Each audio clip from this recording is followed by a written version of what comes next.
The little girl came running down the roadside so fast that she nearly tripped over her own shoes.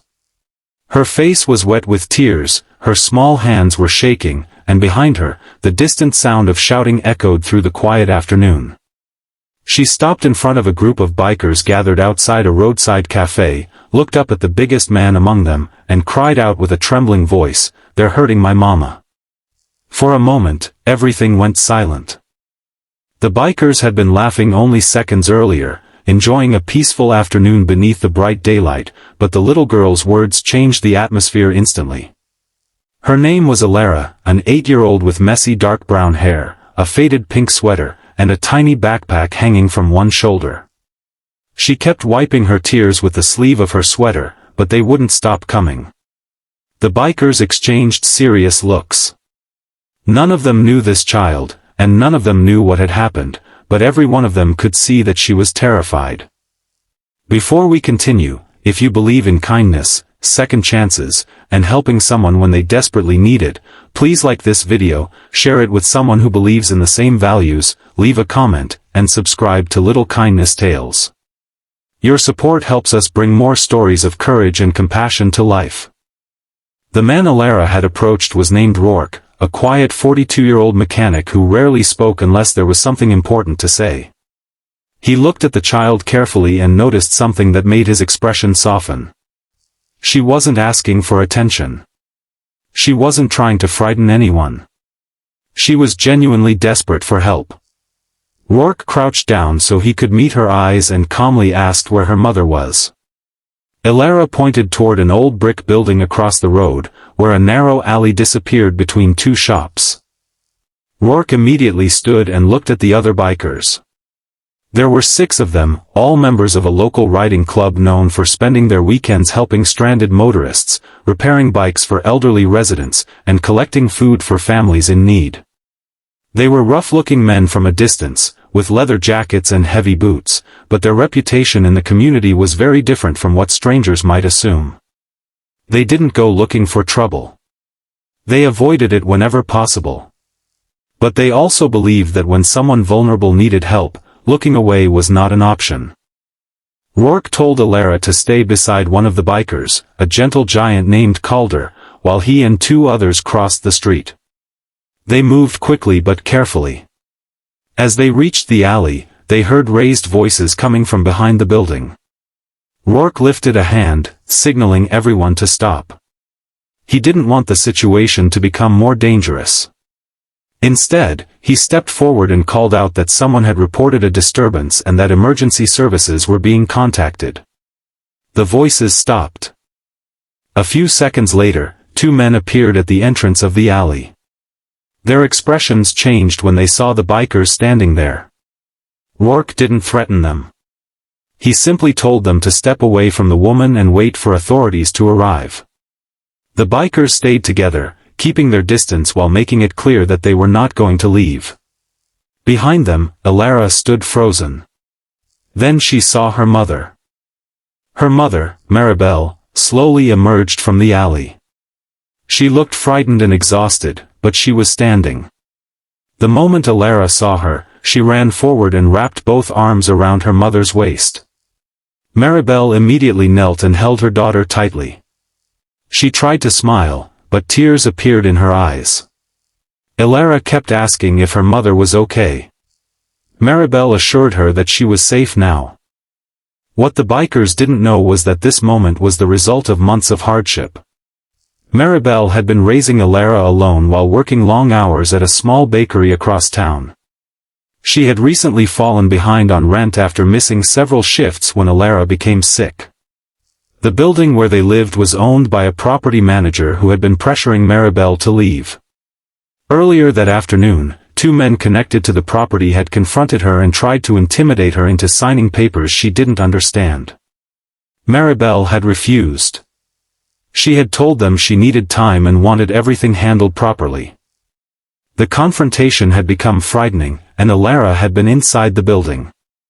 When her mother realized her daughter was scared, she had managed to get Alara out through a side entrance and told her to run toward the busy road where people would see her.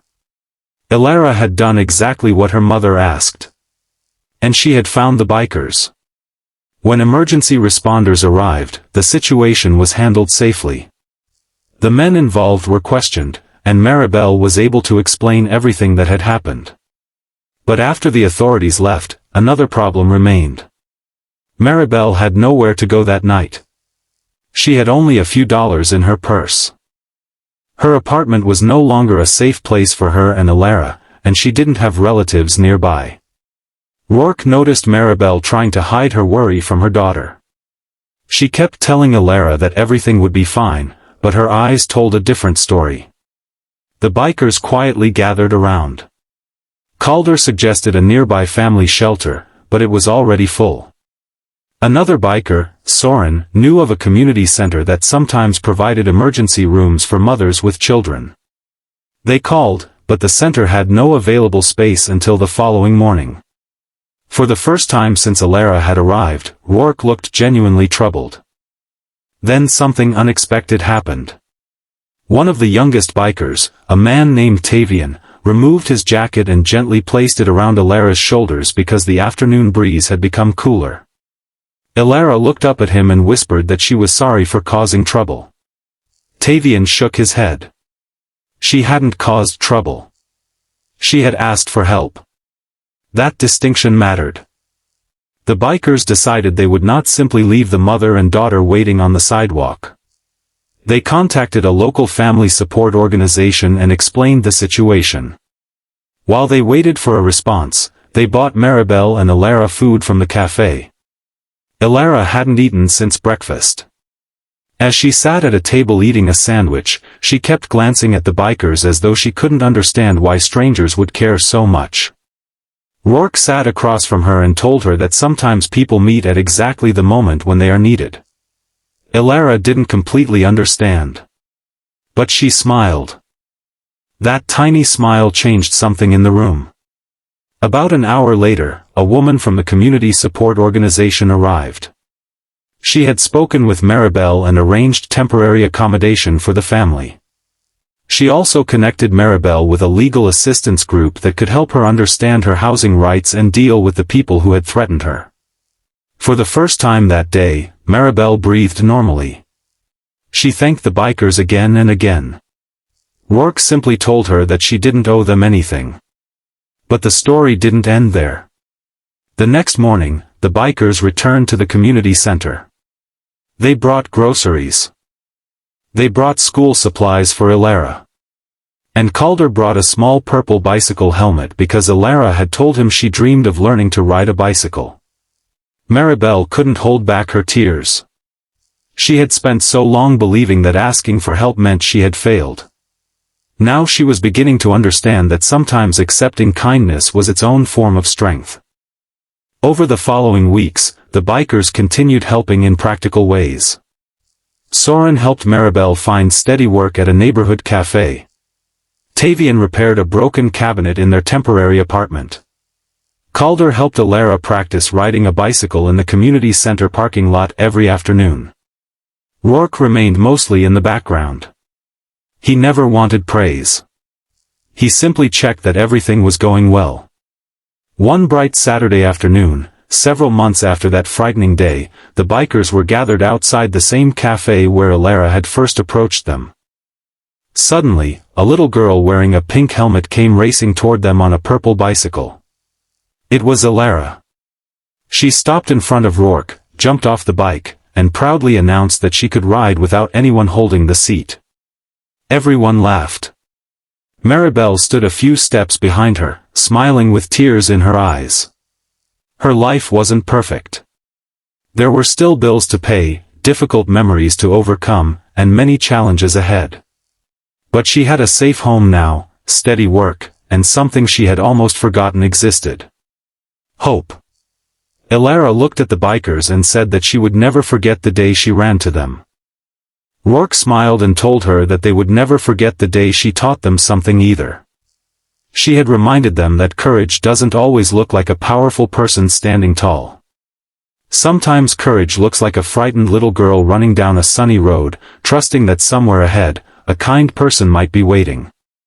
And sometimes the people who look the toughest from the outside are carrying the biggest hearts inside. Years later, Elara would still remember that afternoon. She wouldn't remember the noise, the fear, or the confusion as clearly as she remembered the moment everything changed, the moment a group of strangers decided that one frightened child and her mother were worth stopping for. That was the real lesson. Kindness doesn't always require money. It doesn't always require extraordinary strength. Sometimes it simply requires noticing someone who needs help and refusing to walk away. If this story touched your heart, please take a moment to like the video, share it with someone who believes that kindness can change a life, and subscribe to Little Kindness Tales so we can continue sharing stories that remind us there is still goodness in the world. And before the story ends, I have one special request for you. Comment, "Kindness never walks away," if you believe that helping someone in their darkest moment can give them the courage to find their light again. Because Elara never forgot the bikers. And the bikers never forgot Elara. They thought they had rescued a little girl that afternoon.